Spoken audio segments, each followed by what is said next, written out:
स्वागतम आपके अपने YouTube चैनल हिंदी विजय में। कैसे हो आप सब? मुझे आशा है कि आप सब कुशल मंगल ही होंगे। तो आज हम देख रहे हैं यूपी पीजीटी की परीक्षा 2016 के प्रश्न पत्र को। और हमें जो पुराने प्रश्न पत्र हैं वो सोल्व करना किस लिए ज़रूरी है? क्योंकि हमें पता चलता है कि किस प्रकार के प्रश्न पूछे गए हैं और किस तरीके से परीक्षा का पैटर्न बदल रहा है। और क्योंकि आपका हिंदी साहित्य का इतिहास वही रहने वाला है, जो आपके रचनाकार है वो वही रहने वाले हैं। प्रश्न पूछने का तरीका कैसे बदलता है ये आपको सीखने को मिलेगा, और प्रश्न कहाँ से सबसे अधिक पूछे जाते हैं वो आपको समझ आता है। कई बार ऐसा होता है कि हम पढ़ तो बहुत लेते हैं, लेकिन परीक्षा में जाने के बाद में हम समझ नहीं पाते कि इस प्रश्न को कैसे सोल्व करना, और हम बहुत प्रेशराइज हो जाते हैं। तो इसलिए हम पुराने प्रश्न पत्रों को देखेंगे, जिससे हमारी जो झिझक है वो कम होती चली जाएगी और कहीं ना कहीं अंत तक वो खत्म ही हो जाएगी। इसलिए हम पुराने प्रश्न पत्रों को सोल्व करना बहुत ज़रूरी है। एक तो हमें क्षेत्र पता चल जाता है, दूसरा हमें प्रश्नों को सोल्व करना आ जाता है। और परीक्षा कैसे कैसे समय के साथ आगे बढ़ती गई, कैसे कैसे किस आयोग के द्वारा किस प्रकार के प्रश्न पूछे जाते हैं वो भी हमें समझ आता है, और साथ ही साथ हमारी तैयारी भी हो जाती है। तो चलिए देखते हैं पहला प्रश्न। श्रद्धा नामक पात्र किस महाकाव्य में है? पहला प्रश्न है, श्रद्धा नामक पात्र किस महाकाव्य में है? कामायनी, साकेत, प्रिय प्रवास या गोदान? तो आपको पता ही है जो श्रद्धा पात्र है वो कामायनी की पात्र है, और कामायनी आपकी 1935 का ये महाकाव्य है। अगला प्रश्न है, वरदान उपन्यास के लेखक कौन है? प्रेमचंद्र, भीष्म साहनी, कमलेश्वर, यशपाल? वरदान उपन्यास के लेखक कौन है? तो वरदान उपन्यास के लेखक है हमारे मुंशी प्रेमचंद जी, और इनको उपन्यास सम्राट कहा जाता है। उपन्यास सम्राट की इन्हें उपाधि दी गई है। और इनके अन्य उपन्यास है, अगर इनके अन्य उपन्यास हम देखें तो देख सकते हैं प्रेमा, सेवा सदन,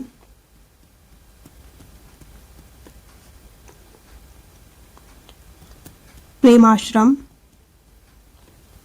प्रतिज्ञा, गबन, कर्मभूमि,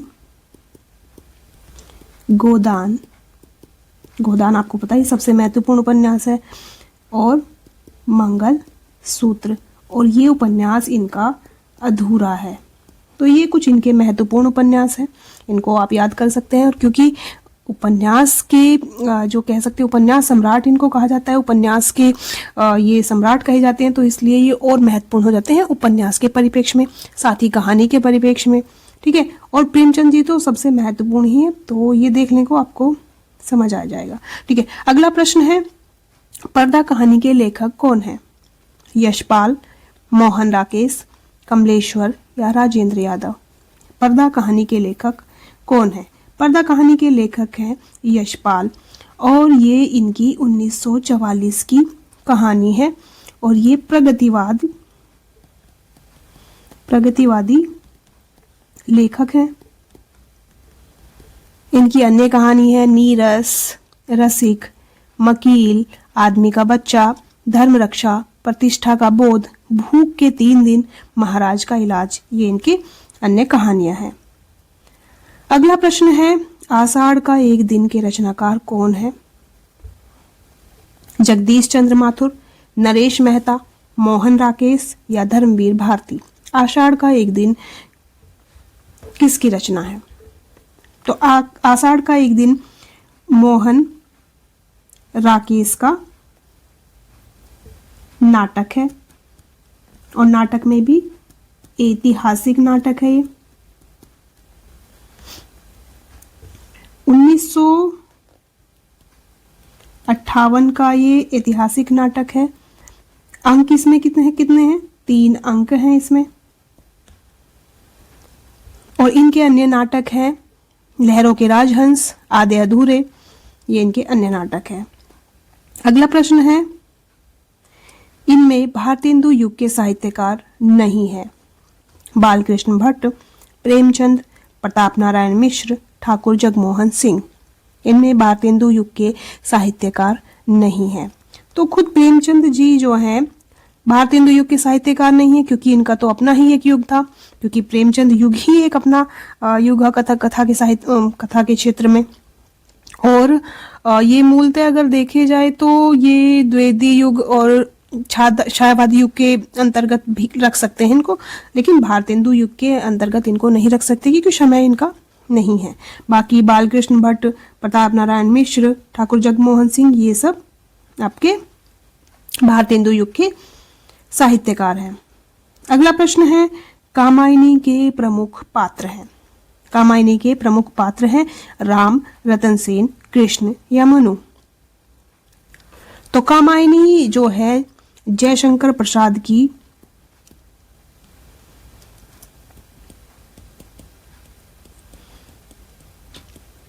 ये रचना है, और रचना क्या, ये महाकाव्य है। 15 सर्ग है, सर्ग को क्रम से याद रख लीजिएगा। और इसमें जो इसका जो पात्र है ये है मनु, और मनु मन का प्रतीक है, ये भी याद रख लीजिएगा।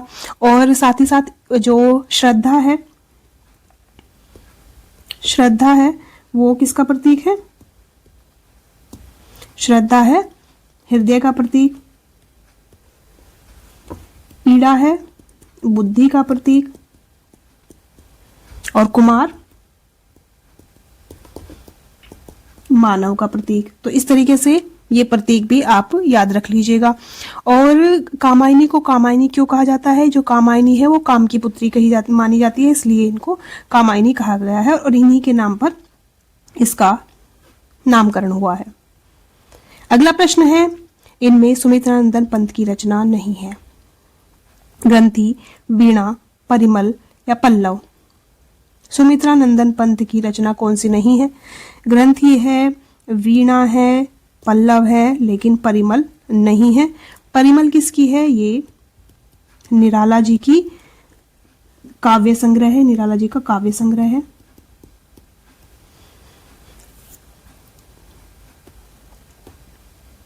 धूमिल की रचनाएं हैं सड़क से संसद तक, कल सुनना मुझे, शहर अब भी संभावना है, व एक पतंग अनंत में, महाप्रस्थान व प्रवाद व पर्व, चांद का मुंह टेढ़ा है, व ऐतिहासिक की डायरी। कौन सा जो है वो धूमिल की रचना है? तो आपको पता है संसद से सड़क तक और कल सुनना मुझे, ये सुदामा पांडे धूमिल की रचनाएं हैं। और साथ ही साथ सुदामा पांडे का प्रजातंत्र, ये भी इनकी महत्वपूर्ण रचना है। अगला प्रश्न है, रामचरितमानस की भाषा है। मैंने आपको कहा था कि रामचरितमानस से बहुत प्रश्न पूछे जाते हैं, तो इन क्षेत्रों को आप ध्यान रखिएगा कि कहाँ से प्रश्न ज्यादा पूछे जा रहे हैं, किस तरीके से प्रश्न पूछे जा रहे हैं। तो रामचरितमानस की भाषा है भोजपुरी, अवधी, ब्रज भाषा या मैथिली। रामचरितमानस की भाषा है अवधी भाषा में ये लिखा गया था रामचरितमानस। इसमें 7 कांड हैं, और इसका समय भी पूछ लिया जाता है। तो समय इसका है, अच्छा समय कितना लगा था इसमें ये पूछ लिया जाता है। तो 2 वर्ष 7 माह और 26 दिन लगे थे, इसलिए इसको 27, आप ऐसे याद रख सकते हैं, 2 7 26, इस तरीके से याद रखेंगे तो आपको याद रहेगा इतना समय इसको लगा था।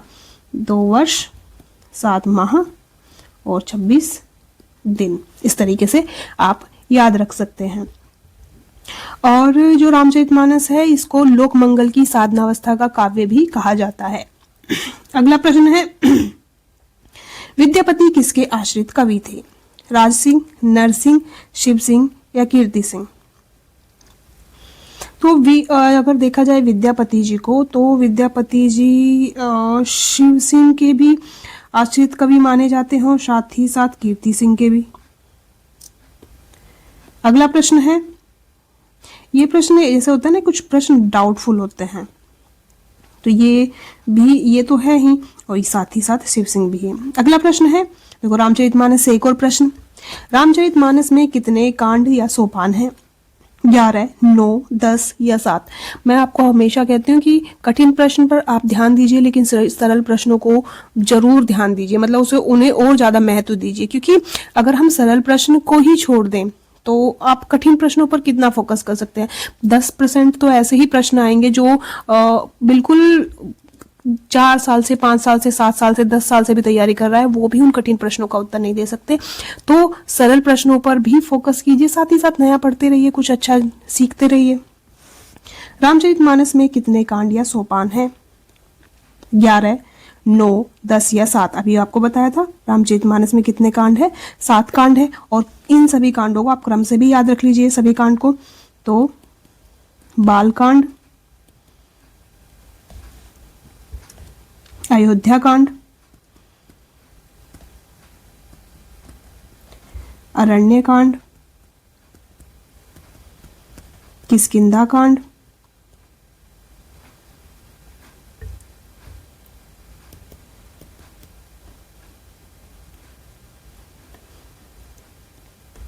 सुंदरकांड,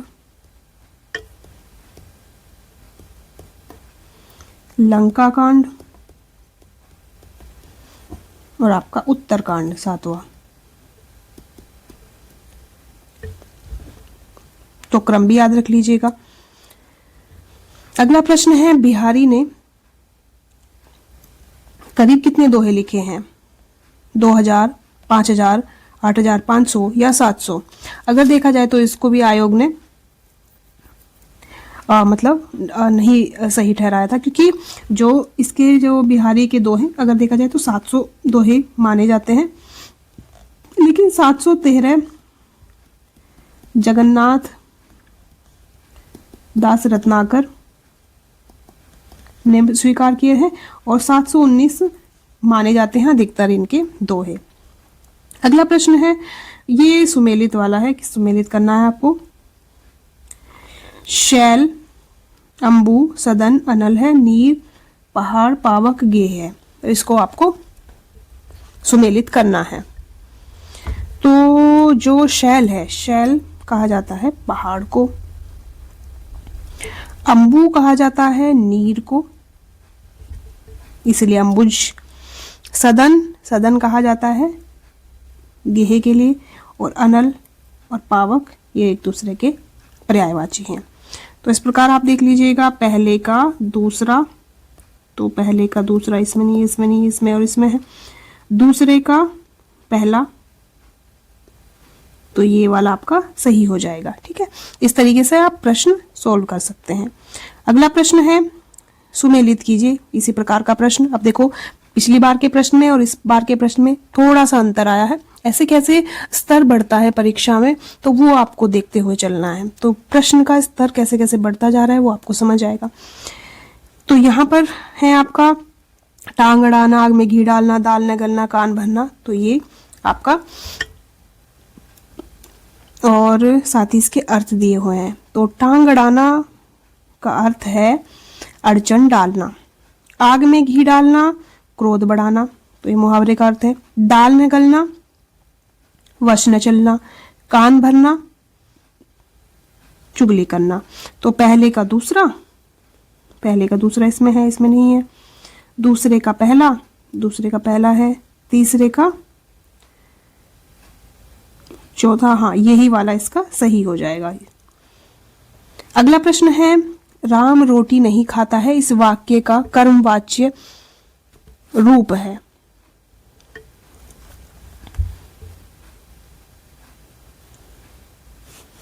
राम से रोटी खाई जाती है, राम ने रोटी खाई, राम रोटी खाएगा, राम से रोटी नहीं खाई जाती।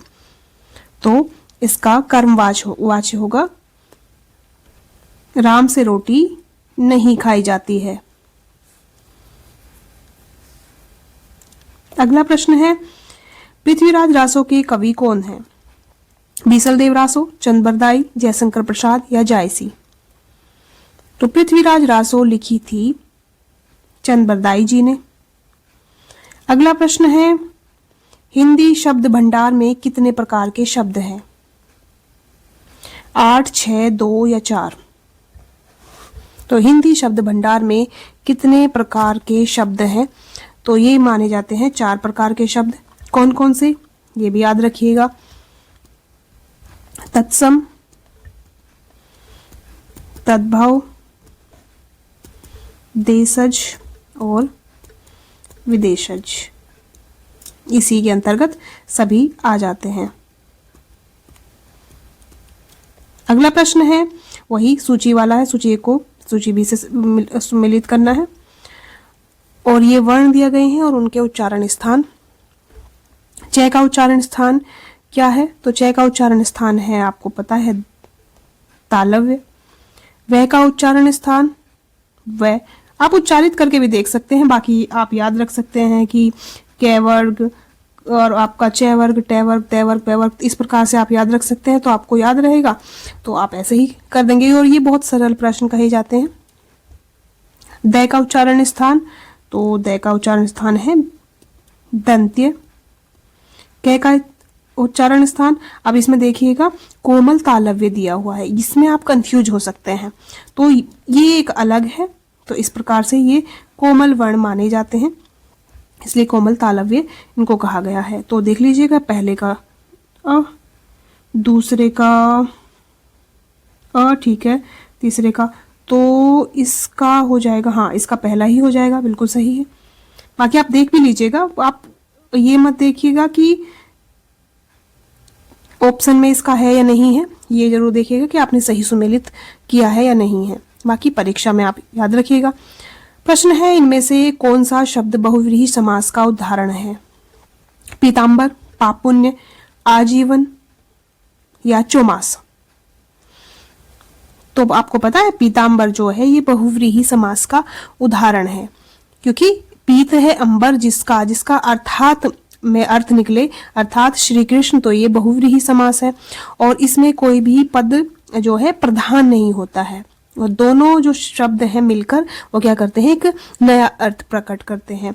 जैसे दशानन भी हो गया और चक्रधर भी होगा, दशानन अर्थात रावण के लिए कहा जाए, चक्रधर अर्थात विष्णु जी के लिए, तो ये होता है। अगला जो है पाप पुण्य, ये पाप पुण्य है द्वंद्व समास का, दोनों अपना अलग महत्व रखते हैं। आजीवन जो है, क्योंकि इसमें अव्यय है, तो ये हो गया आपका अव्ययी भाव समास। चौमासा 4 महीनों का समाहार, द्विगु हो गया, जहां पर भी आपको संख्या दिखे वहां द्विगु हो जाता है, तो ये कौन सा हो गया? पीताम्बर। लड़की पढ़ती है, यह वाक्य बहुवचन में होना है। लड़की पढ़ती है, यह वाक्य बहुवचन में होना है, तो बहुवचन बनाना है तो कैसे बनेगा? तो कौन सा सही होगा? लड़कियां पढ़ती हैं, क्योंकि ये तो होगा ही नहीं, पढ़ते हैं क्या होता है? लड़की, ये इसका वर्तनीय शुद्धि है, इसमें भी वर्तनीय शुद्धि है, तो सही हो जाएगा लड़कियां पढ़ती हैं। अगला प्रश्न है,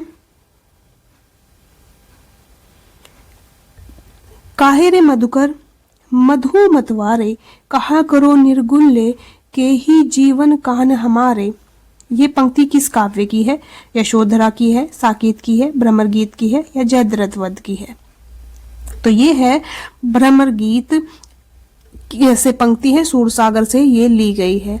और अगर चलिए पढ़ते हैं आगे। अगला प्रश्न है, आधुनिक आर्य भाषाओं के वर्गीकरण के अनुसार पूर्वी समुदाय की भाषा कौन सी है? पूर्वी समुदाय की भाषा कौन सी है? उड़िया, मराठी, असमिया या बंगला बंगाल की भाषा बंगला। तो यहाँ पर जो है आपकी मराठी, ये आपकी पूर्वी समुदाय की भाषा के अंतर्गत नहीं आती है, जबकि आपकी उड़िया, असमिया और बंगला आती हैं, क्योंकि ये पूर्वी समुदाय की है। और ये कहाँ से है? ये दक्षिणी समुदाय से है। ये आपके भारत के नक्शे में आप देख सकते हैं, तब आप देखेंगे तो आपको सब समझ आ जाएगा। हिंदी के अंतर्गत मुख्यतः कितनी बोलियां हैं? 17, 25, 6 या 9? तो हिंदी के अंतर्गत आपकी 17 बोलियां और 5 भाषाएं हैं। अगला प्रश्न है, इनमें से संकल्प त्रय में किसकी गणना नहीं है? समय, स्थान, प्रभाव, कार्य संकलन। तो कौन सा नहीं है? संकलन त्रय में किसकी गणना नहीं की जाती है? आपका समय है, स्थान है, कार्य भी है, लेकिन जो प्रभाव है वो संकलन त्रय के अंतर्गत नहीं आता है। अगला प्रश्न है, मोहन राकेश द्वारा रचित आखिरी चट्टान है, किस विधा की रचना है? मोहन राकेश द्वारा लिखित आखिरी चट्टान किस विधा की रचना है? यात्रा वृत्तांत, समीक्षा, कहानी या ललित निबंध? तो मोहन राकेश की ये रचना है। देखो प्रश्न कैसे कैसे बन सकते हैं। मोहन राकेश की रचना कौन सी है? आखिरी चट्टान। कौन सी विधा की है? तो ये आपको बताना है। तो ये यात्रा वृत्तांत है, आखिरी चट्टान। और ये 1953 की है। और इसमें अगर देखा जाए तो दिसंबर 1952 से फरवरी 1953 के बीच की जो है ये गोवा से कन्याकुमारी तक की जो यात्रा की थी उसी का इसमें वर्णन है। अगला प्रश्न है, भारत दुर्दशा के रचनाकार कौन है? जयशंकर प्रसाद, हजारी प्रसाद द्विवेदी, विष्णु प्रभाकर या भारतेंदु जी? भारत दुर्दशा के रचनाकार कौन है? तो भारत दुर्दशा के रचनाकार आपको पता ही है, भारतेंदु जी हैं। ये सरल है, इनको घुमावदार प्रश्न नहीं कह सकते, एकदम सीधे सरल वन लाइनर प्रश्न कह सकते हैं। और ये जो है 80 ईस्वी का ये नाटक विधा की ये रचना है, विधा भी पूछ सकते हैं। ठीक है, अगला प्रश्न है, अमृतलाल नागर द्वारा रचित यशपाल बड़ा ठोस आदमी है, कौन सी विधा है? ये किसकी है? अमृतलाल द्वारा रचित है, अमृतलाल इसके लेखक हैं। यशपाल बड़ा ठोस आदमी है, ये रचना का नाम है। ये रचना बतानी है कौन सी विधा की है? कहानी है, संस्मरण है, रिपोर्टाज है या आत्मकथा है? तो ये संस्मरण है। नाम से भी आप अंदाजा लगा सकते हैं, क्योंकि हम किसी को याद करें तो संस्मरण हो जाता है। अगला प्रश्न है, तुलसी रघुवर प्रिय ब्रह्मजानी है, बैठी विलंब लो कंटक काढ़े, जानकी नाह को नेह लखियो, पुलकी तन वारे विलोचन बाड़े। यहाँ कौन सा रस है? रस बताना है कौन सा रस है? करुण, श्रृंगार, वीर या विभत्स? तो यहाँ पर है श्रृंगार रस। अब यहाँ पर वर्तनी अशुद्धि है, तो यहाँ पर वियोग श्रृंगार रस है। ये भी पूछा जा सकता है, श्रृंगार में कौन सा श्रृंगार? तो वियोग श्रृंगार आप बता सकते हैं। अगला प्रश्न है, निम्नलिखित में से गीतिका छंद का उदाहरण है। दिवस का सान समीप था, तारे डूबे तम टल गया, छा गई व्योम लाली, या हे प्रभु आनंद दाता ज्ञान हमको दीजिए, मिली मैं स्वामी से पर कह सकी क्या संभल के। तो कौन सा है? सी और डी में है, क्योंकि जो ये जो होता है गीतिका, इसमें 14 और 12 पर तो होती है यति, और ये 26 मात्राओं वाला छंद है गीतिका। और साथ ही साथ इसमें क्या होता है, तीसरे, 10वें, 17 और 24वीं मात्रा सदैव क्या होती है? लघु होती है। तो इस तरीके से आप याद रख सकते हैं, इतना याद रखिए काफी है। और इसके उदाहरण भी है, जैसे हे प्रभु आनंद दाता ज्ञान हमको दीजिए। नहीं, इसका सी डी नहीं होगा, इसका होगा सी और बी। ये दोनों इस तरीके से आयोग भी देखो कितनी गलती करता है। तो ये दोनों इसका होगा, तारे डूबे तम टल गया, छा गई व्योम लाली। अगला प्रश्न है, वह को बै से सुमेलित करना है। यहाँ अलंकार के उदाहरण दिए गए हैं और अलंकार दिए गए हैं। श्लेष का उदाहरण कौन सा है? उत्प्रेक्षा का कौन सा है? अतिशयोक्ति कौन सा है? दृष्टांत का कौन सा है?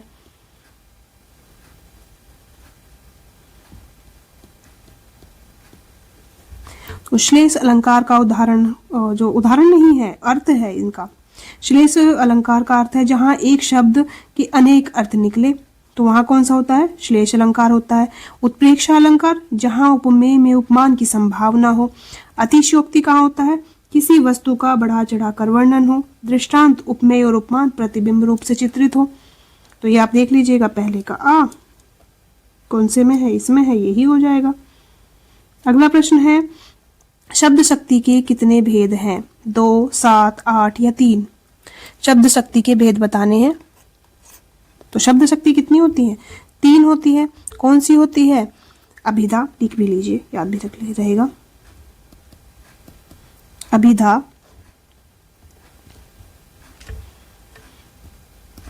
लक्षणा और आपकी व्यंजना। अगला प्रश्न है, बाबू देवकीनंदन का प्रसिद्ध उपन्यास है चंद्रकांता, सम्राट अशोक, हल्दी घाटी या चंद्रिका? बाबू देवकीनंदन का प्रसिद्ध उपन्यास कौन सा है? तो इनका प्रसिद्ध उपन्यास है चंद्रकांता, और ये 1888 का उपन्यास है। ये उपन्यास तिलिस्मी और अय्यारी उपन्यास के ये प्रवर्तक माने जाते हैं। सबसे पहली बात तो बाबू देवकीनंदन खत्री ये तिलिस्मी और अय्यारी उपन्यास के प्रवर्तक माने जाते हैं। इनके और भी उपन्यास है, जिसमें चंद्रकांता, संतति, नरेंद्र मोहिनी, वीरेंद्र वीर, कुसुम कुमारी, काजर की कोठरी, अनूठी बेगम, गुप्त गोदना और भूतनाथ। भूतनाथ इनका अधूरा है। अगला प्रश्न है, सोमा बुआ किस कहानी में मुख्य पात्र हैं? अकेली, मैकू, पंचलाइट या शरणदाता? सोमा बुआ जो है ये अकेली कहानी है, किसकी? मन्नू भंडारी जी की, उसकी ये पात्र है। और इस पात्र में क्या है? सोमा बुआ है। सोमा बुआ के माध्यम से एक अकेली स्त्री का चित्रण किया गया है, और कैसे सोमा बुआ जो है बूढ़ी है और परित्यक्ता है और अकेली स्त्री है, उनका इसमें वर्णन किया गया है। मन्नू भंडारी जी के है। अगला प्रश्न है, इनमें जगदीश चंद्र माथुर का नाटक नहीं है? कोणार्क, शरदिया, पहला राजा या अंधा युग?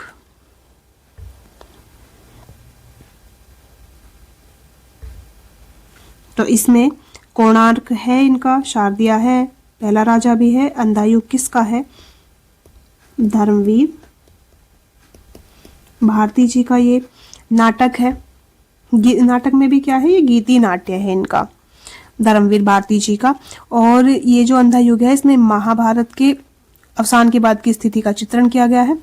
और कोणार्क में क्या है? ये 1951 का है। शारदिया जो है 1959 का है। पहला राजा इनका 1969 ईस्वी का है, जगदीश चंद्र माथुर जी के। अगला प्रश्न है, वीर रस का स्थायी भाव क्या है? रसों के स्थायी भाव याद रख लीजिएगा, कौन से रस का कौन सा स्थायी भाव है, कौन से स्थायी भाव का कौन सा रस है, इस तरीके से सब याद रहना चाहिए। क्रोध, भय, साहस या उत्साह? वीर रस का स्थायी भाव क्या है, ये आपको बताना है। तो वीर रस का स्थायी भाव है उत्साह। क्रोध का जो स्थायी भाव, क्रोध किसका स्थायी भाव है? अच्छा, ये स्थायी भाव है। क्रोध किसका स्थायी भाव है? तो ये रौद्र रस का स्थायी भाव है। भय किसका स्थायी भाव है? ये भयानक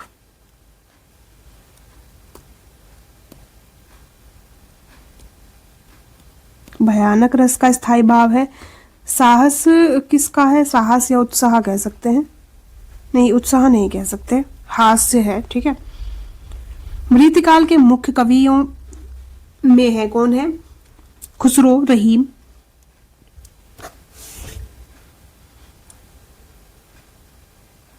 पलटूदास या फिर मतीराम? तो कौन है? मतीराम प्रमुख कवि हैं, बाकी रीतिकाल के कवि नहीं है, ये पलटूदास थे। इनमें भारतेंदु का नाटक कौन सा नहीं है? भारत दुर्दशा, प्रेम जोगनी, चंद्रावली या राजश्री?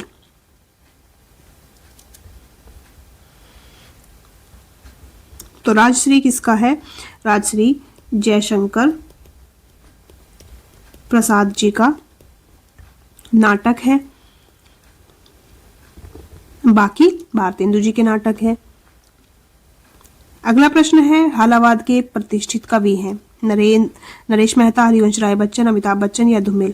तो कौन है हालावाद के प्रतिष्ठित कवि या हालावाद के प्रवर्तक भी इनको कहा जाता है? तो हरिवंश राय बच्चन जी हैं, और इन्हें हिंदी का बायरन भी कहा जाता है, ये लिख लीजिए।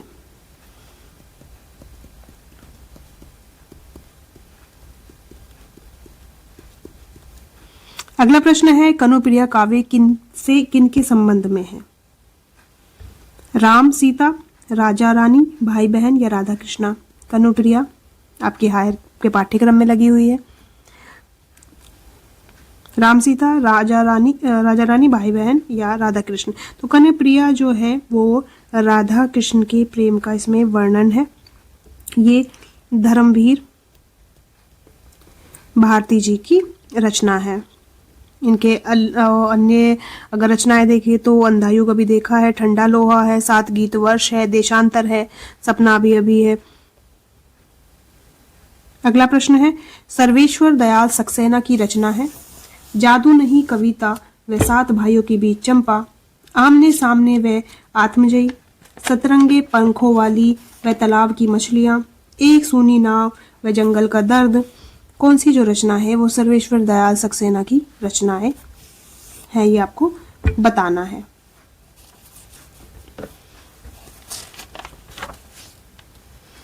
तो इनकी रचना है एक सूनी नाव व जंगल का दर्द, इनकी रचना है। और अगर इनकी और महत्वपूर्ण रचनाएं देखी जाए तो है कुआनो नदी, जंगल का दर्द, खूंटियों पर टंगे लोग, काठ की घंटियां, बांस का पुल, एक सूनी नाव है ही इसमें, ठीक है।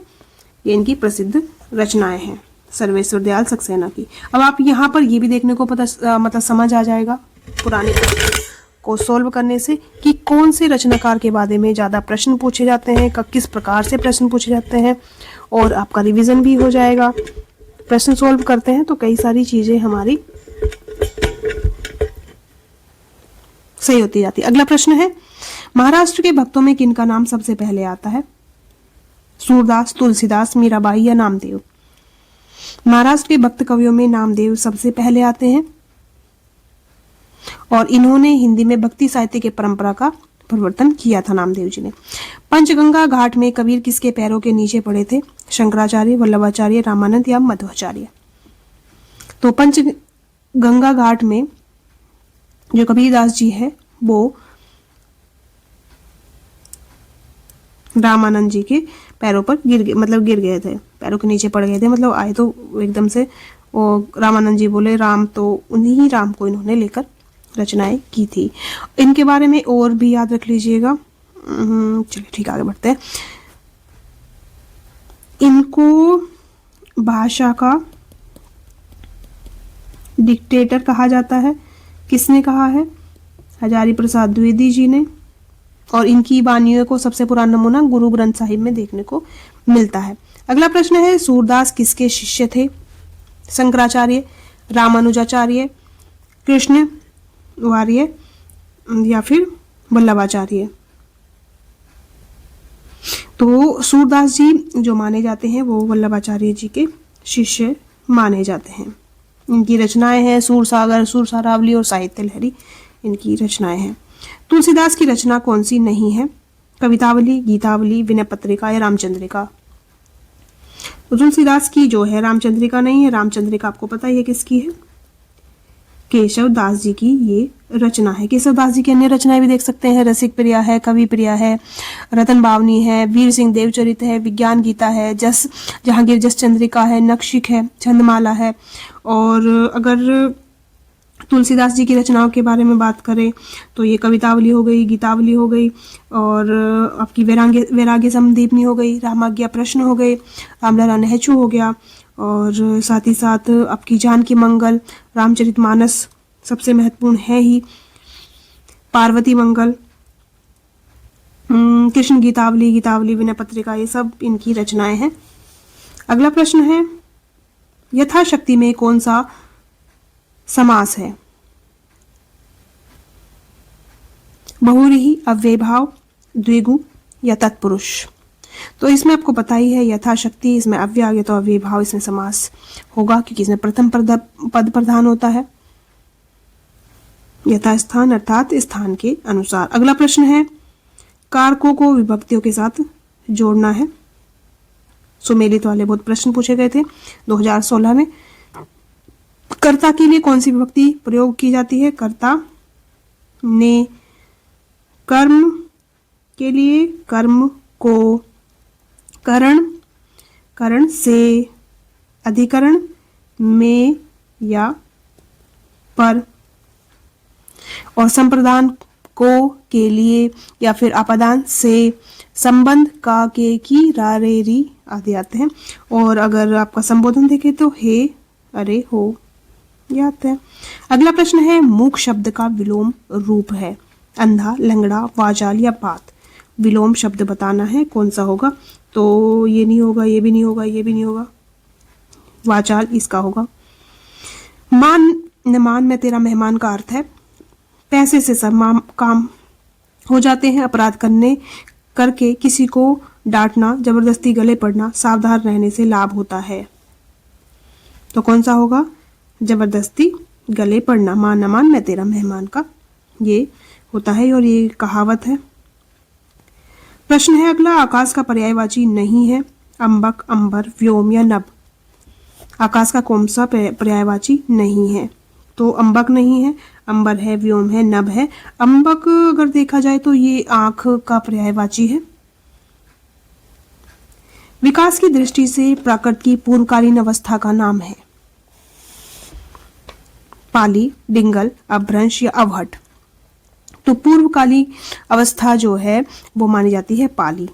अगला प्रश्न है, इनमें से अपभ्रंश भाषा का काल कौन सा है? तो वो अगर आप मान सकते हैं 500 से 1000 ईस्वी के बीच का समय माना जा सकता है। अगला प्रश्न है, कार्य शब्द का तद्भव रूप है। कर्म, कार, कर या काज। तो कार्य का तद्भव होगा काज। साथ ही अगर आपको लग रहा है कि ये कर्म होगा तो इसका कर्म होता है। सही वर्तनी, अच्छा इसको सही लगा सकते हैं। सही शब्द की वर्तनी पहचाने। क्रोधाग्नि की बताना है, क्रोधाग्नि कौन सा सही है? तो ये बिल्कुल सही है, क्रोधाग्नि। जब 2000 इससे पहला जो प्रश्न पत्र था उसमें किस प्रकार पूछे गए थे कि वर्तनी दे दी और आपको पहचानना है, लगभग उसी प्रकार का ये प्रश्न है। एक दो प्रश्न पुराने पैटर्न के अनुसार पूछे गए हैं, बाकी सब नए हैं। क्रोध निबंध के लेखक कौन है? रामचंद्र शुक्ल, बालकृष्ण भट्ट, रामविलास शर्मा या महावीर प्रसाद द्विवेदी। तो क्रोध निबंध के लेखक है रामचंद्र शुक्ल जी। इनके अन्य निबंध हैं भाव या मनोविकार, उत्साह, श्रद्धा और भक्ति, करुणा, लज्जा और ग्लानि, लोभ और प्रीति, घृणा, ईर्ष्या, भय, क्रोध। कविता क्या है? महत्वपूर्ण है इनकी। अगर देखा जाए तो सभी इनकी महत्वपूर्ण है।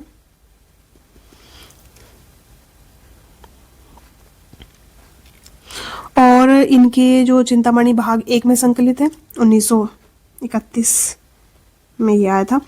अगला प्रश्न है, घीसू और माधव किस कहानी के पात्र है? एल्बम, परीक्षा, शरणदाता या कफन। तो घीसू और माधव जो है ये है कफन कहानी। मुंशी प्रेमचंद की ये कहानी है और बहुत प्रसिद्ध कहानी है। 1936 की ये कहानी है इनकी। अगर देखा जाए तो अंतिम कहानी के मानी जाती है ये। और लगभग 300 कहानियां लिखी हैं जो मानसरोवर शीर्षक से 8 भागों में प्रकाशित हो चुकी हैं। अगला प्रश्न है, पद्मावत की रत्नसेन की पत्नी का नाम क्या है? अब आपको पद्मावत देखने को लग रहा हो तो पद्मावती आपको बताएंगे, लेकिन पद्मावती पहले तो ऑप्शन नहीं है, तो कौन हो सकता है? तो इसमें है नागमती। नागमती व्योमखंड भी इसका एक बहुत प्रसिद्ध और महत्वपूर्ण भाग है। और जो पद्मावत है वो इनकी जो है पद्मावती इनकी प्रेमिका मानी जाती है। 57 खंड में ये है मलिक मोहम्मद जायसी द्वारा रचित ये ग्रंथ पद्मावत। 57 खंड याद रख लीजिएगा, ये महत्वपूर्ण है। जायसी का है, ये भी महत्वपूर्ण है। प्रेमिका कौन है, यानी कि ये किससे प्रेम करते थे, किसके लिए कहानी है पूरी, वो सब चीजें।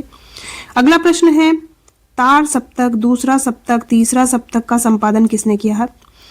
तार सप्तक, पहले तार सप्तक को तार सप्तक कहा जाता है, ये आपको हमेशा याद रखना है। पहला तार सप्तक कहीं देखने को नहीं मिलेगा।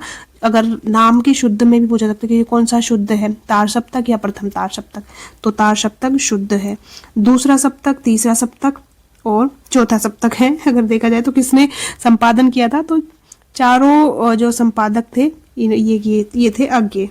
इस तरीके से अलग अलग पूछा जाता है, ये तो एक साथ पूछ लिया, कभी कभी अलग पूछ लिया जाता है कि चौथे सप्तक के कौन थे संपादक। तो चारों सप्तक के याद रखना है आंख बंद करके कि अज्ञे जी ही हैं। हाँ, इनके जो सप्तक के वो याद रख सकते हैं कि प्रकाशन वर्ष। तो प्रथम सप्तक था 1943 ईस्वी, दूसरा सप्तक 1951 ईस्वी और तीसरा सप्तक 1959 ईस्वी और चौथा सप्तक जो है 1979 ईस्वी। अगला प्रश्न है निम्नलिखित पंक्तियों में कौन सा काव्य गुण है? नील परिधान बीच सुकुमार, खिल रहा मृदुल अधखुला अंग, खिला हो जो बिजली का फूल, मेघ बन बीच गुलाबी रंग। कौन सा इसमें काव्य गुण है? माधुर्य, ओज, प्रसाद या रजोगुण? कौन सा गुण है ये आपको बताना है।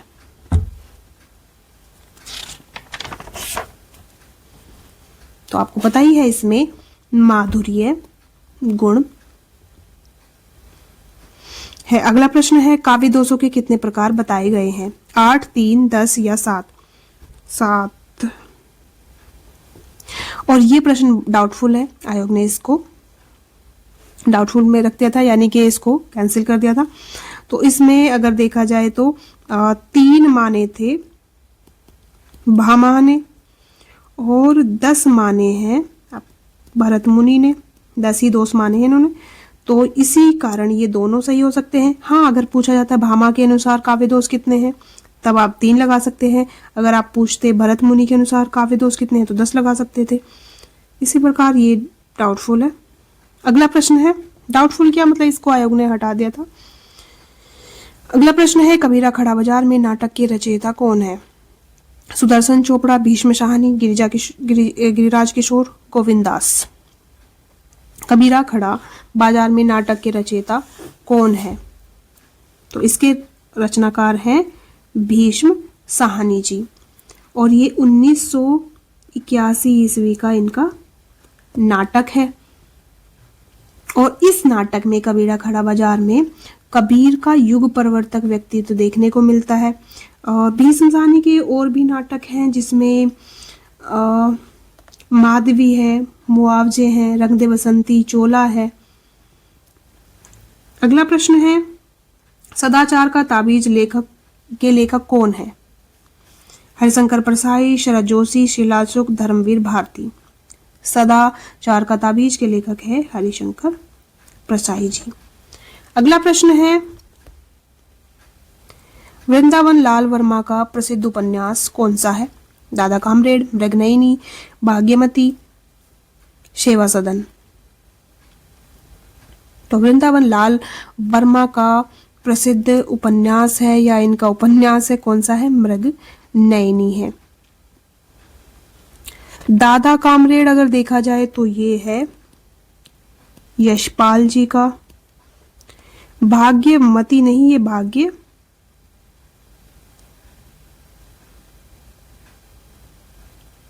ये क्या हो गया, भाग्यवती है। तो भाग्यवती ये किसका है? भाग्यवती श्रद्धाराम फिल्लोरी जी का है।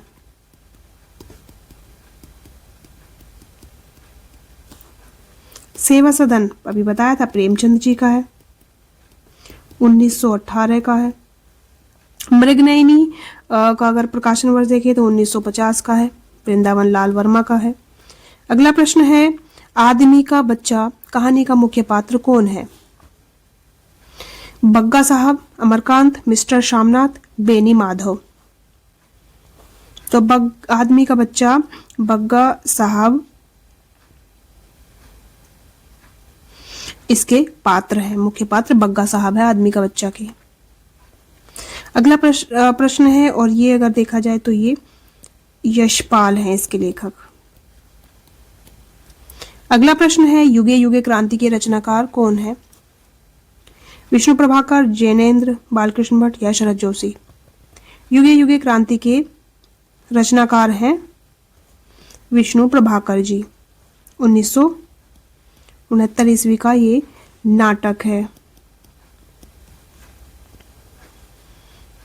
विष्णु प्रभाकर जी के अन्य नाटक हैं टूटते परिवेश, कुहासा और किरण बहुत महत्वपूर्ण है इनका, डरे हुए लोग, अब और नहीं, सत्ता के आर पार, श्वेत कमल और सूरदास इनके प्रसिद्ध नाटक है। अगला प्रश्न है,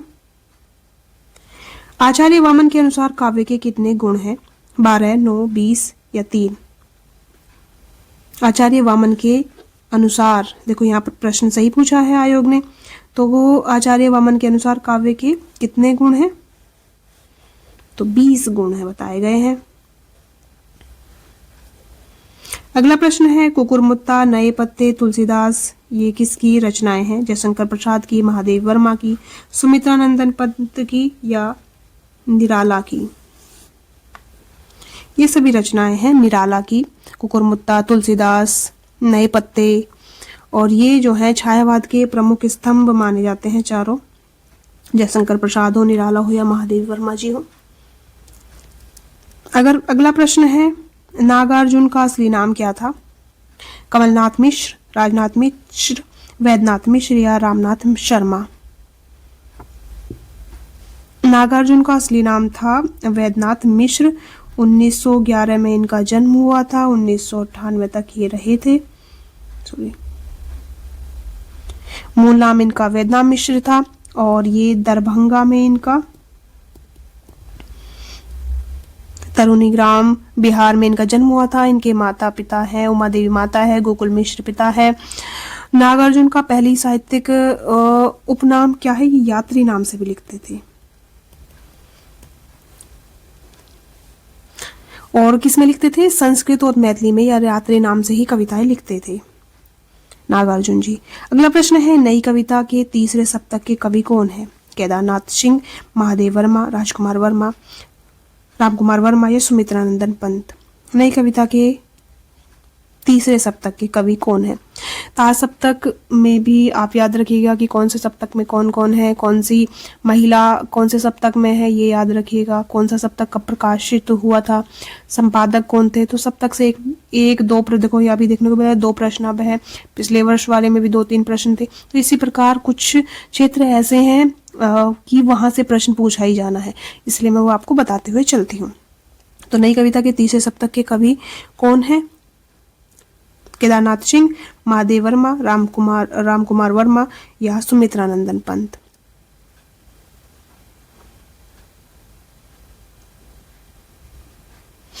तो कौन है? केदारनाथ सिंह जी है। अगला प्रश्न है, अलंकारों के कितने भेद हैं? 8, 12, 6 या 3? तो अलंकार अगर देखा जाए तो 2 ही माने जाते हैं, लेकिन 3 भी कर लेते हैं, जिसमें शब्द अलंकार, अर्थ अलंकार और उभय अलंकार भी देखने को मिलता है। लेकिन अगर देखा जाए तो 2 ही माने जाते हैं कि शब्द अलंकार और अर्थ अलंकार। उभय अलंकार ये ज्यादातर CBSE वाले में देखने को मिलता है, या कह सकते हैं 2 ही है, लेकिन कहीं कहीं 3 है, तो 2 या 3 में से देख लीजिएगा। और 2 और 3 हो तो 2 ही आप लगाइएगा। अगला प्रश्न है, पृथ्वीराज किसके प्रति अनुरक्त था? पद्मिनी, कमलिनी, संयोगिता या चंद्रिका? तो पृथ्वीराज जो है ये चंद्रबरदाई द्वारा रचित पृथ्वीराज रासो में ये देखने को मिलता है, और ये संयोगिता के प्रति अनुरक्त थे। ठीक है, पृथ्वीराज रासो में।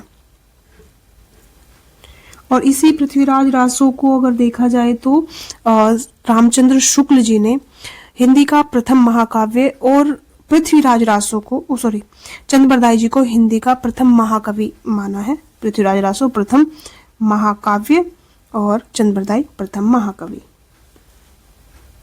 अगला प्रश्न है,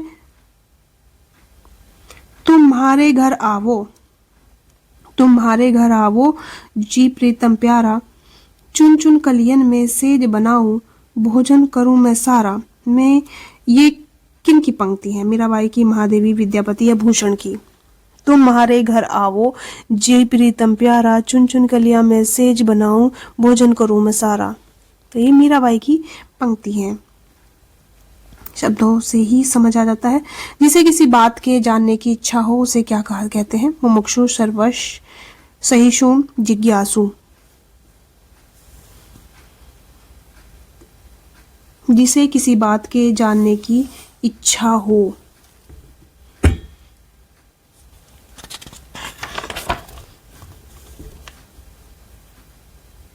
एक मिनट रुकिएगा। तो बताइए, जिसे किसी बात के जानने की इच्छा हो उसे कहते हैं जिज्ञासु।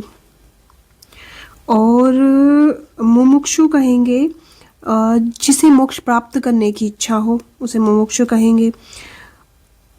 सर्वस नहीं, सर्वज्ञ अगर कहेंगे किसको कहेंगे? तो सर्वज्ञ वो होगा जो सब कुछ जानता हो। सर्वश नहीं, सर्वज्ञ, जो सर्व जगह व्याप्त हो, सर्वश। सहिष्णु कहेंगे, सहिष्णु जो बहुत सहनशील हो उसको सहिष्णु कहेंगे। अगला प्रश्न है, ऊट शब्द का स्त्रीलिंग और रूप कौन सा होगा? ऊटी, ऊटनी, ऊठे, ऊटीन। तो ऊटनी सही शब्द होगा, सही वर्तनी होगी ऊंटनी। इसमें चंद्र बिंदु लगेगी, ये याद रखिएगा। इनमें ज्ञानाश्रय शाखा के संत कवि नहीं है। मलुकदास, धर्मदास, रहदास या परमानंद दास। ज्ञानाश्रय शाखा के संत 3 है, एक नहीं है। तो कौन नहीं है? परमानंद दास नहीं है। परमानंद दास जो है ये सगुण शाखा से हैं और सगुण शाखा के, सगुण धारा के अंतर्गत भी किसके? कृष्ण भक्ति शाखा के।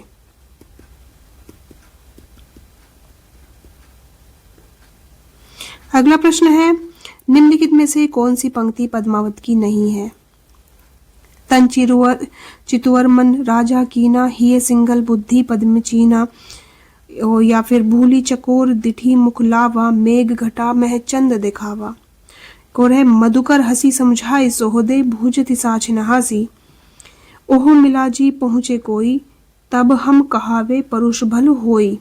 तो कौन सा जो है वो पद्मावत की नहीं है? तो मधुकर हसी समझाए सोहदे, भूजति साँच नहासी ये नहीं है। ये किसका है? सूरदास जी का ये पंक्ति है। अगला प्रश्न है, रामचंद्रिका के कवि कौन है? रामचंद्रिका से फिर आ गया, तुलसीदास जी से प्रश्न पूछे जाने हैं। तुलसीदास जी और केशवदास जी से भी प्रश्न पूछे ही जाते हैं। केशवदास, सूरदास, तुलसीदास या बिहारी? तो रामचंद्रिका किसकी है? तो ये केशवदास जी की है। अगला प्रश्न है, जिस भाषा में अरबी, फारसी, तुर्की शब्दों का अधिक प्रयोग होता है वहां कौन सी भाषा है? हिंदुस्तानी, भोजपुरी, अवधी या मैथिली? तो वह है हिंदुस्तानी। अगला प्रश्न है, निम्नलिखित में से तत्सम शब्द कौन सा है? गृह, घर, बड़ा या बेगम? तत्सम बताना है तो कौन सा होगा? री आ गया, गृह ये तत्सम है। बाकी जो बेगम है ये फारसी शब्द है।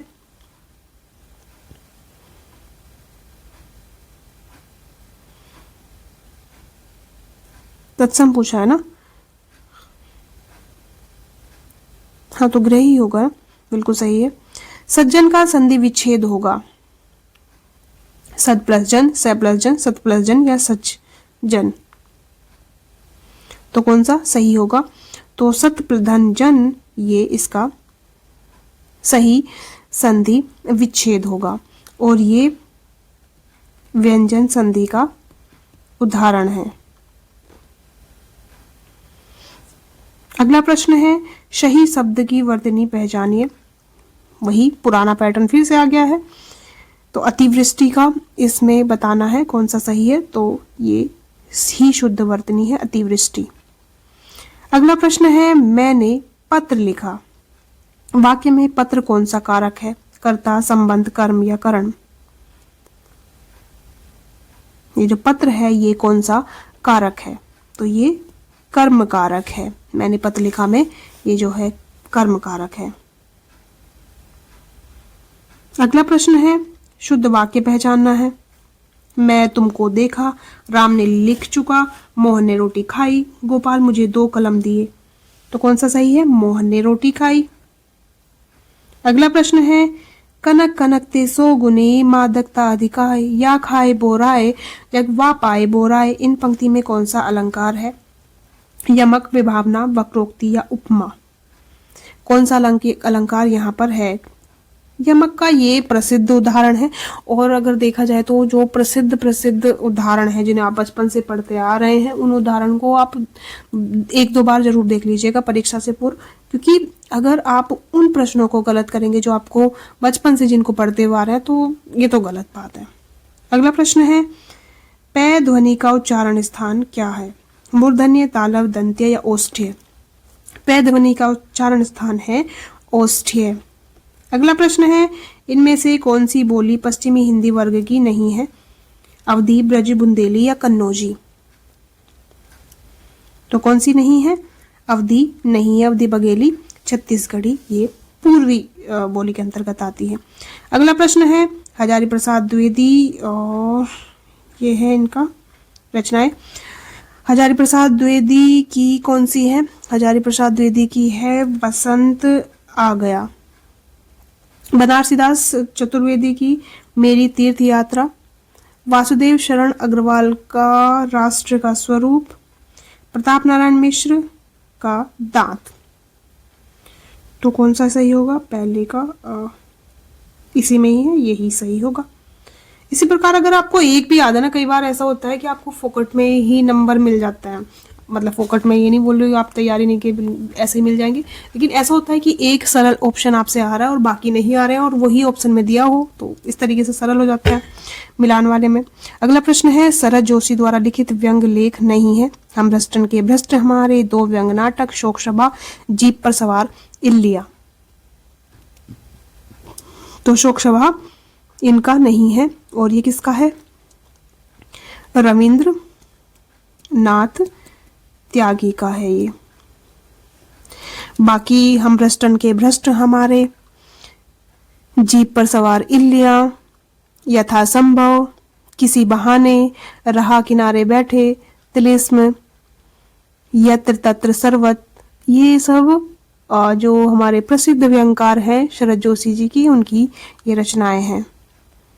इनमें से कौन सी रचना आत्मकथा है? बचपन, ठेले पर हिमालय, निवास, आखिरी चट्टान। कौन सा जो है आत्मकथा विधा की रचना है? तो बचपन जो है ये आत्मकथा है। किसकी है? महात्मा गांधी जी की ये आत्मकथा है। ठेले पर हिमालय अगर देखा जाए तो ये पहली बात तो ये धर्मवीर भारती जी की रचना है। विधा क्या है? निबंध है। और ये निवास नहीं है, ये है निंदारस। और ये किसकी है? निंदारस हरिशंकर परिसाई जी की है।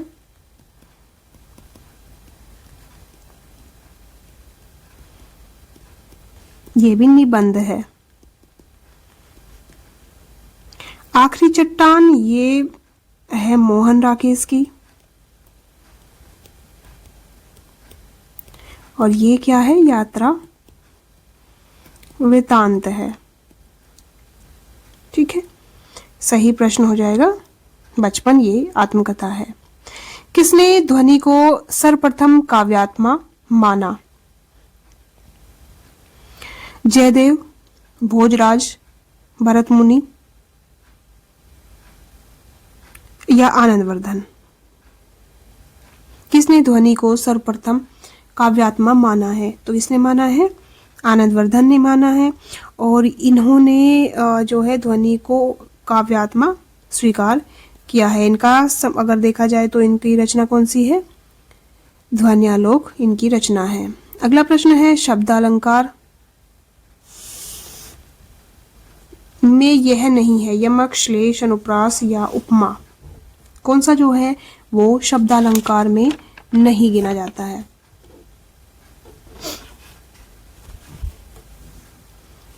तो उपमा शब्दालंकार के अंतर्गत नहीं आता है, यह आता है अर्थालंकार के अंतर्गत। बाकी आपका यमक हो गया, आपका अनुप्रास हो गया, आपका श्लेष हो गया, वक्रोक्ति, एक वक्रोक्ति और याद रख लीजिएगा, चौथा एक कौन सा याद रख लीजिएगा, वक्रोक्ति।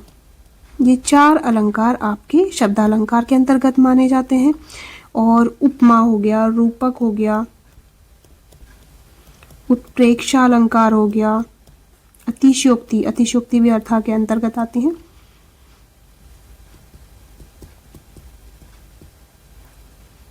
संदेह, इसी के साथ भ्रांतिमान भी आ जाएगा।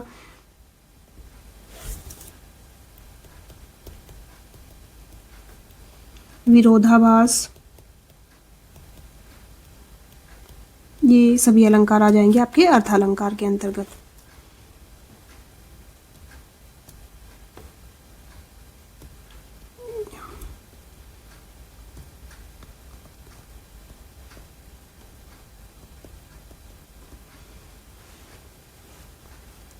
अगला प्रश्न है, छंद में प्राय कितने चरण होते हैं? 3, 7, 8 या 4? छंद में ज्यादातर को कितने चरण होते हैं? तो छंद में ज्यादातर 4 चरण होते हैं। अगला प्रश्न है, इनमें कौन सा शब्द शक्ति का भेद नहीं है? व्यंजना, श्रोता, अभिधा, लक्षणा भी बताया था। व्यंजना, अभिधा, लक्षणा, व्यंजना, लक्षणा, अभिधा, ये तीनों शब्द शक्तियां हैं, ये नहीं है। अगला प्रश्न है, निम्नलिखित सूची को सुमेलित करना है ए को ब से। प्रेमचंद, जयशंकर प्रसाद, भगवती प्रसाद वाजपेयी, जैनेन्द्र कुमार। आकाशदीप, शतरंज के खिलाड़ी, अपना अपना भाग्य, निंदिया लागी, ये इनकी रचनाएं हैं। बतानी है कौन सी रचना किसकी है। तो प्रेमचंद की अगर देखी जाए तो कौन सी है? प्रेमचंद की शतरंज के खिलाड़ी। जयशंकर प्रसाद का आकाशदीप। भगवती प्रसाद, यहाँ से ही आपका सोल्व हो जाएगा। भगवती प्रसाद वाजपेयी का निंदिया लागी। और ये बचा है अपना अपना भाग्य, जैनेन्द्र कुमार का, ये आपको पता ही है। तो कौन सा होगा? पहले का आ इसमें है, इसमें है दूसरे का पहला, दूसरे का पहला ये, तो यही सही हो जाएगा।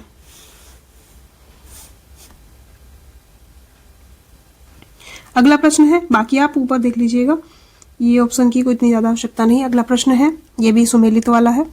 गोविंद वल्लभ पंत, गोविंद वल्लभ पंत की रचना कौन सी है? गोविंद वल्लभ पंत की रचना वरमाला। लक्ष्मी नारायण मिश्र की सिंदूर की होली। जयशंकर प्रसाद की स्कंदगुप्त। चतुर्सेन शास्त्री का फिर कौन सा है? उत्सर्ग। ठीक है, तो कौन सा हो जाएगा सही उत्तर? पहले का ये सही हो जाएगा। अगला प्रश्न है, खंड काव्य की परिभाषा है। परिभाषा से देखो प्रश्न पूछा गया है कि नहीं प्रकार का प्रश्न है। किसी आदर्श पुरुष के जीवन के एक विशिष्ट अंश की मार्मिक कथा प्रस्तुति, खंड काव्य। किसी आदर्श पुरुष के संपूर्ण जीवन की कथा प्रस्तुति, नहीं होगा। किसी मनुष्य के जीवन की काल्पनिक गद्य रचना, नहीं होगा। पूर्ण नाटकीय रचना जिसमें मानव जीवन के किसी एक पक्ष की अभिव्यक्ति हो। इसमें क्या होता है? खंड काव्य में किसी आदर्श पुरुष के जीवन के एक विशिष्ट अंग की मार्मिक कथा प्रस्तुत की जाती है, वही क्या कहलाता है? आपका खंड काव्य कहलाता है। अगला प्रश्न है, राम कथा पर आधारित काव्य कौन सा है? रश्मिरथी, भूमिजा, आत्मजयी या कामायनी? तो भूमिजा जो है राम कथा पर आधारित है। सीता जी का इसमें वर्णन किया गया है। और ये किसकी रचना? ये भी याद रख लीजिएगा, नागार्जुन की।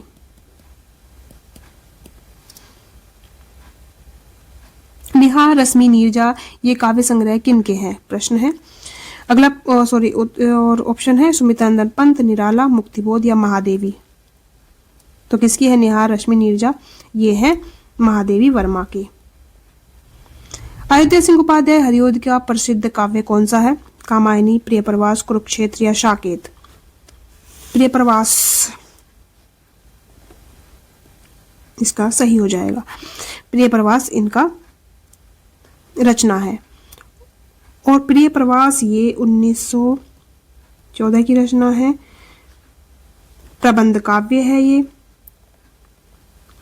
कामायनी ये किसकी है रचना? प्रसाद जी की है। 1935 इसका प्रकाशन वर्ष है। कुरुक्षेत्र ये रामधारी सिंह दिनकर की है। साकेत मैथिली शरण गुप्त की है।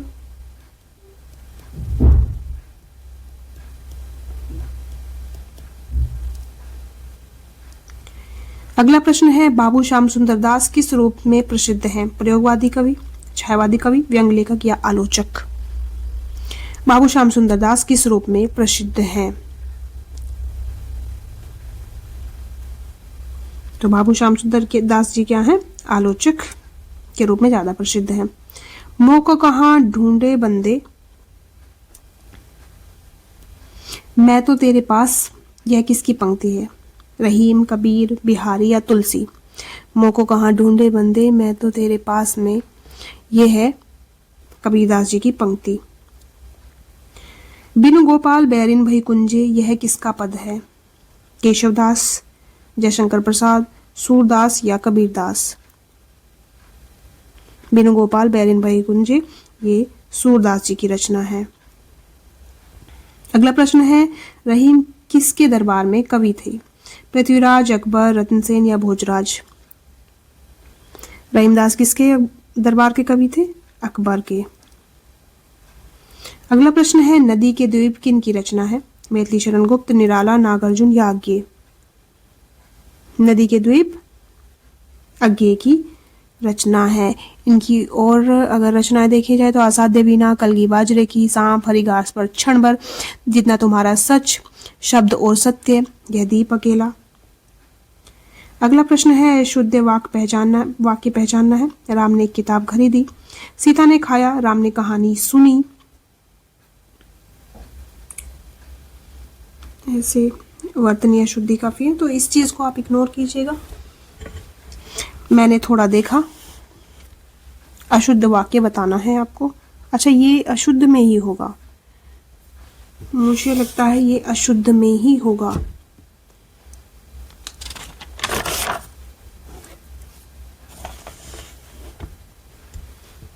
राम ने किताब खरीदी,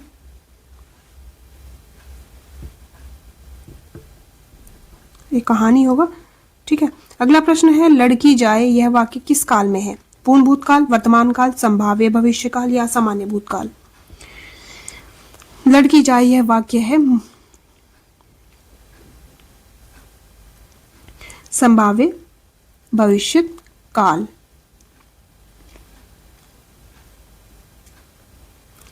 अगला प्रश्न है, मोहन ने पढ़ा, यह वाक्य संदिग्ध भूतकाल में होता है।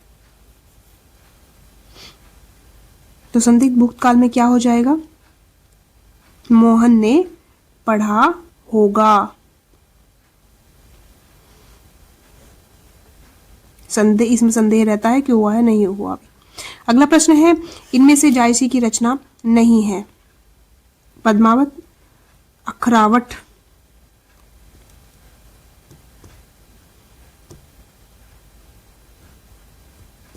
इंद्रावती या आखिरी कलाम? तो कौन सा है? इंद्रावती। और ये इंद्रावती जायसी की रचना नहीं है, ये नूर मोहम्मद की रचना है। अगला प्रश्न है, बीसल देव रासों के रचनाकार हैं। काफी वर्तनी अशुद्धि है, ये ज्यादा मैं लास्ट वाले नहीं सही से चेक किया, तो उसके लिए क्षमा प्रार्थी हूं। बीसल देव रासों के रचनाकार कौन है? नरपति नालय, चंद्रबरदाई, धनपाल या जैनक? बीसल देव रासों के जो रचनाकार है वो नरपति नालय है। अगला प्रश्न है, पाली किस धर्म की भाषा है? पाली किस धर्म की भाषा है? तो पाली है वैदिक धर्म की, जैन धर्म की, बौद्ध धर्म की या सिख धर्म की? तो पाली भाषा है बौद्ध धर्म की भाषा मानी जाती है प्रमुखतः। इति, धन, आदि, इत्यादि, यह यहाँ कौन सी संधि है ये आपको बताना है। इति धन आदि में कौन सी संधि है? वृद्धि, आदि, गुण या यण संधि। तो कौन सी संधि है यहाँ पर? यण संधि देखने को मिलती है। निम्नलिखित शब्दों में पुल्लिंग का चयन करना है। रात, सांस, मूर्खता या मोती। पुल्लिंग शब्द है यहाँ पर मोती।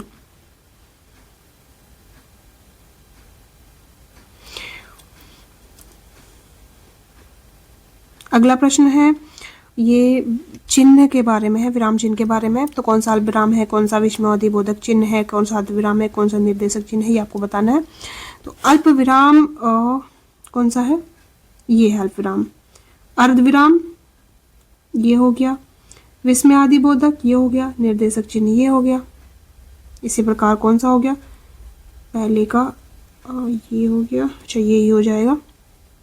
अगला प्रश्न है, सुंदरकांड के प्रमुख पात्र हैं हनुमान, भरत, कैकेयी या लक्ष्मण।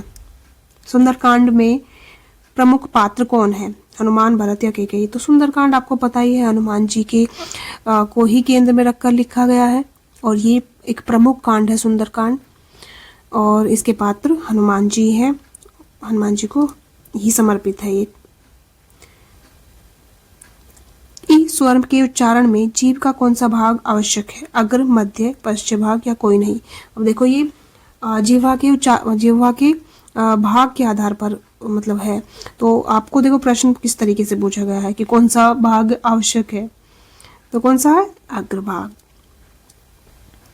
और इसमें ई, ए और ऐ। मध्य भाग में सिर्फ ए आता है और जिह्वा का जो पश्च भाग है उसमें कौन सा आता है? उ, ओ, औ और साथ ही आपका आ, ये सब आते हैं। अगला प्रश्न है, भाषा है और स्थान है कि कहाँ पर कौन सी बोली बोली जाती है। भाषा नहीं, बोली। तो अवधी बोली जाती है प्रयागराज में या इलाहाबाद, मतलब वर्तमान का इलाहाबाद, प्रयागराज, वैसे इलाहाबाद। ब्रज बोली मथुरा में, ये तो आपको पता ही है।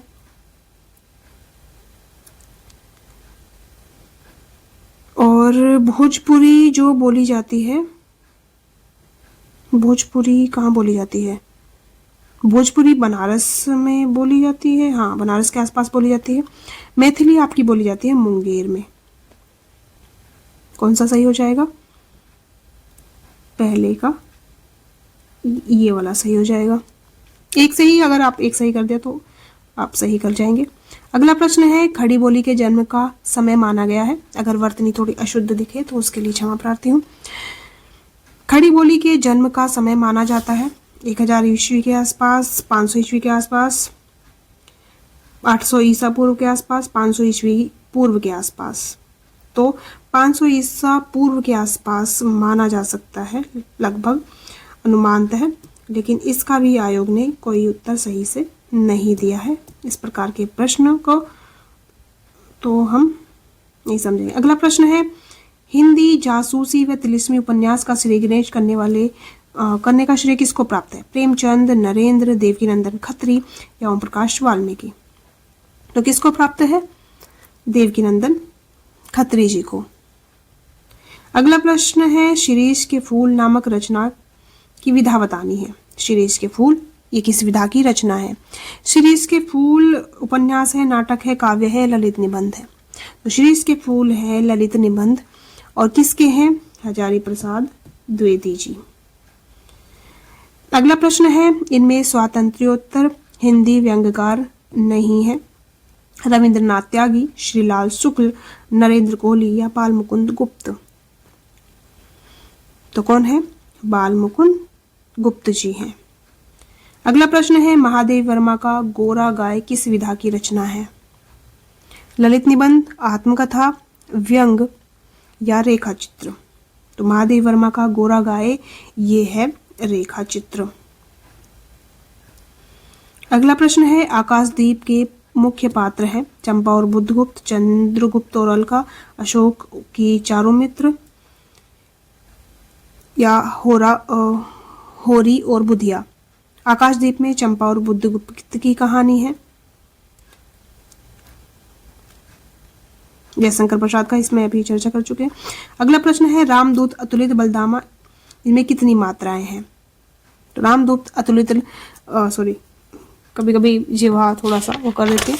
तो रामदूत, अतुलित, बलधामा में है 16 मात्राएं। और ये चौपाई छंद का उदाहरण है। काव्य का सर्वस्व कहा गया है, किसको कहा गया है काव्य का सर्वस्व? ध्वनि को, अलंकार को, वक्रोक्ति को या रीति को? तो यहाँ पर सर्वस्व अलंकार को कहा जाता है। और काव्य का शरीर, शब्द और अर्थ है, उनको अलंकृत करने वाला अलंकार ही काव्य की आत्मा है। अलंकार सिद्धांत के प्रवर्तक ये भामा मानते हैं।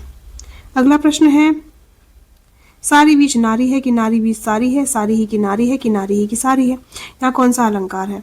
ये मैंने आपको बताया था, ये उदाहरण तो आप संदेह और भ्रांतिमान के दोनों के दो ही उदाहरण हैं, 2-3 उदाहरण हैं, उनको आप याद कर लीजिए। वैसे ही अतिशयोक्ति के भी 1-2 ही उदाहरण हैं, उन 2-3 उदाहरण को भी आप अच्छे से याद रख लीजिएगा। तो यहाँ पर कौन सा अलंकार है? संदेही अलंकार यहाँ पर हो जाएगा। अगला प्रश्न है इनमें मैथिली शरण गुप्त की रचना नहीं है। कौन सी रचना जो है मैथिली शरण गुप्त की नहीं है? भारत भारती, जयद्रथ वध, प्रेम पथिक, यशोधरा। कौन सी जो रचना है वो मैथिली शरण गुप्त की नहीं है? और आज का ये अंतिम प्रश्न है। तो प्रेम पथिक इनकी रचना नहीं है। प्रेम पथिक है ये जयशंकर प्रसाद जी की ये रचना है। और आज के लिए इतना ही। कैसी लगी आपको ये क्लास जरूर बताइएगा, और कुछ सुझाव हो तो जरूर बताइएगा, क्योंकि हम जो है पेपर सॉल्व कर रहे हैं फिलहाल, और साथ ही साथ हम आगे बढ़ेंगे नई जो रणनीति के साथ में। और शुक्ल जी की अगर क्लास देखनी तो आप देख लीजिएगा, पीछे जो उनके महत्वपूर्ण कथन है उनका संग्रह मैंने किया है। बाकी और अगर और विस्तार से मैं संग्रह बनाऊं या विस्तार से रचनाएं अगर मतलब उनकी प्रमुख कथनों को लेके आऊं तो बिल्कुल बताइएगा, ठीक है। तो आज के लिए इतना ही, फिर मिलते हैं, धन्यवाद। और कितने प्रश्न आपके सही हुए ये भी जरूर बताइएगा। फिर मिलते हैं, शुभ।